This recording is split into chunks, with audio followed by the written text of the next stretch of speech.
Today's experiment is sponsored by HelloFresh. Hey guys, I'm Nate, and today we have taken a coconut, made a mold of it, and we're going to see if we can make a candy coconut using chocolate, white chocolate, and Sprite. You can hear liquid swishing around inside it, and when you crack it open, you can see the shell, the meat, and the liquid, just like a real coconut. This box mold should seal up nice and watertight, but just to make sure it doesn't fall apart while we're molding in it, let's use some tape wrapped around it to hold it closed. With the box taped up, you'll now be able to pour the melted chocolate in and swirl it around without any worry about it leaking out the sides. To get the right color for the shell, I think milk chocolate is the clear winner.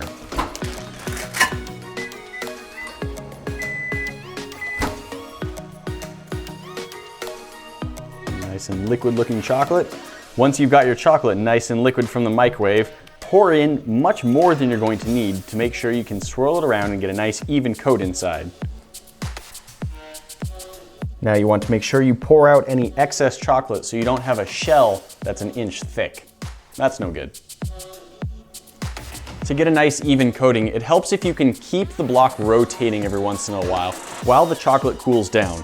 As soon as it gets to a point where it's not really runny anymore and it's not swirling around the sides, you should put it in the fridge for 15 to 30 minutes to help it cool down so that it doesn't get melted by the next layer. With the first layer nice and cool, it's time to add another one. One layer of this chocolate may not be quite thick enough to represent the shell of the coconut. You can easily have 2 bags of the chocolate to microwave and pour into your mold. I didn't use all of the chocolate from my first bag, so instead of using a second one, I kept it in a small bowl surrounded by hot water. That did a really good job of keeping the chocolate nice and liquid as our shell cooled down. So now it's time to repeat the same process. Pour too much chocolate into the mold, swirl it around until it coats everything, and then pour out the excess. Keep it swirling until it's coated everything and the chocolate has started to cool, and then pop it back in the fridge for another 15 to 30 minutes. 2 layers of the milk chocolate should be enough to build up a nice shell around our coconut, so now it's time to do the meat of the coconut, the white portion. This, of course, is thicker than the shell in a coconut, so we're going to try and do 3 or maybe even 4 layers of the white chocolate inside our milk chocolate.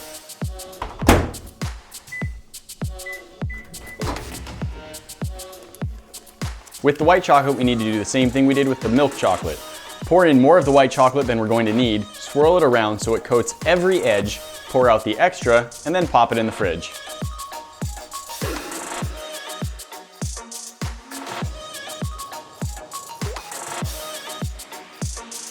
After the last pour, you'll want to leave the mold and the casting in the fridge for at least an hour. We really want it to cool down inside. We're going to be using some Sprite as the liquid inside the coconut. But if there's too much carbonation, then when we try and seal the coconut off, all of the pressure is going to break it apart. So we really need to make this some very flat soda. So let's pour some of this off into a cup and then pop it in the vacuum chamber to really pull out all of the extra carbonation.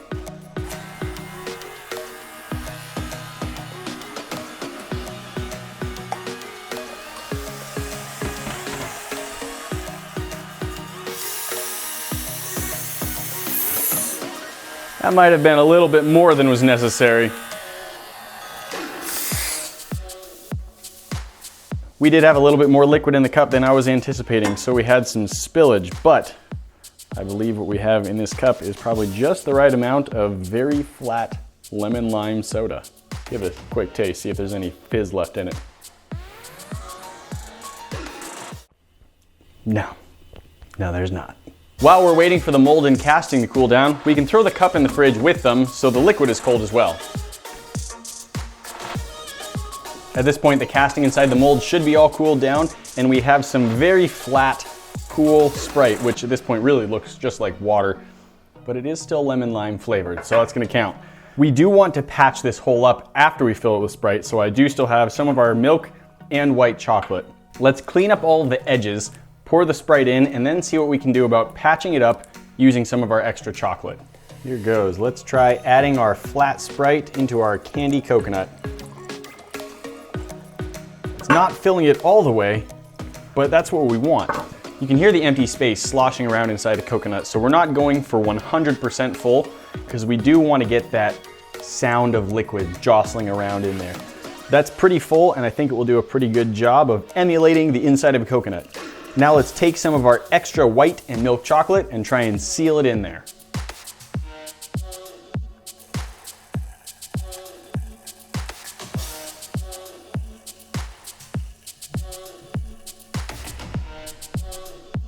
With all of the chocolate cooled down nicely inside our mold, it is time to remove it and reveal our coconut within. But first, let's learn about our sponsor. If you like to cook at home, HelloFresh is a great way to do it. They've really set up a system that's convenient to use. If you have a busy schedule, you can choose the delivery day that works best for you. If you're going to be out of town, you can pause your account for weeks at a time. All of the ingredients come pre-measured in handy labeled meal kits, so you know which ingredients go with which recipe, unlike at a grocery store. And of course, the whole kit is delivered right to your door in recyclable, insulated packaging.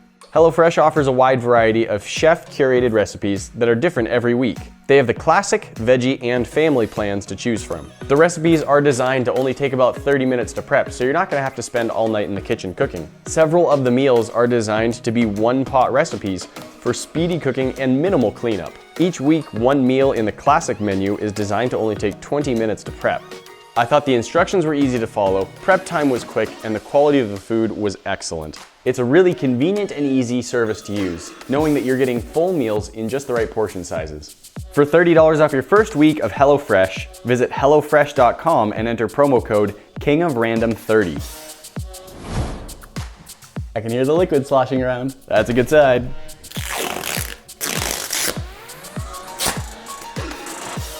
The tricky part, of course, is getting the coconut out of the mold without breaking it. Hopefully we've got a nice strong shell and interior made of 5 layers of cast chocolate.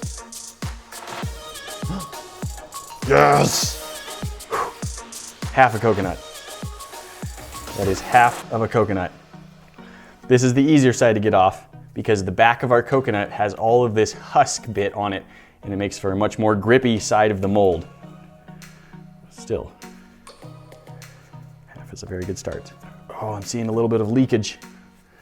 I think our Sprite is making it out of the stopper.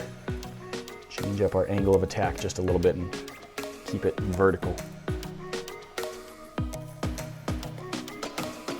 Yes! Ha-ha! Now, for the most part, this is looking good. Our pour spout, as you can see, is still a little bit sloppy, and it's very hard to work with the chocolate inside the mold. So let's just level off our pour spout and touch it up with a bit more of the milk chocolate.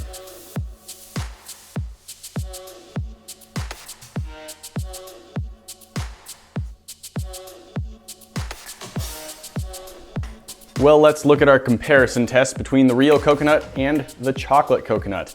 They have about the same weight, which I think is a good sign. They're obviously the same size and shape, since one is molded and cast off of the other. I hear liquid sloshing around in that one. I hear liquid sloshing around in that one. At this point, what we really need to do is see the inside, so let's crack this sucker open. I am told the best way to crack a coconut is to strike it against a sharp rock perpendicular to the seam opposite the largest of the 3 portions. So that's right here. We've got ourselves a sharp rock. I'll try it with the real coconut first and then see how the chocolate coconut reacts. Ooh. There it is. Split pretty nicely in half right there. Cheers.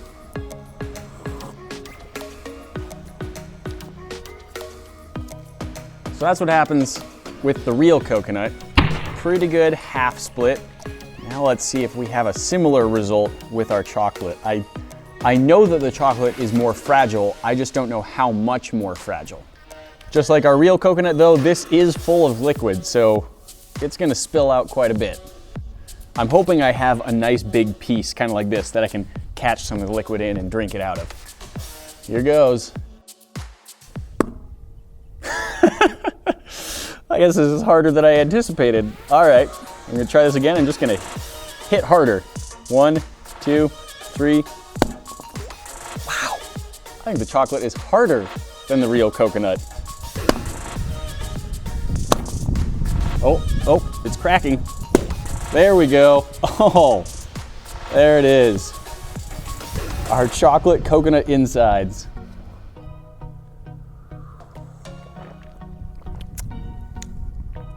Well, the 2 liquids definitely didn't taste the same. One, of course, tasted like coconut water and the other one tasted like flat Sprite. But the shell on the chocolate one is a lot better. Now this doesn't have a perfectly even distribution of the chocolate. Unsurprisingly, it's a lot thicker down at the bottom where I would set it down to cool. Even though I tried to let the chocolate cool down before I put it into the refrigerator, I guess it was still slumping a little bit. So we have thinner walls near the pour spout, thicker walls near the bottom, but overall I'd say that is unmistakably a coconut. Thanks again to our sponsor for this video, HelloFresh. Check the link in the description below for a discount off of your first order.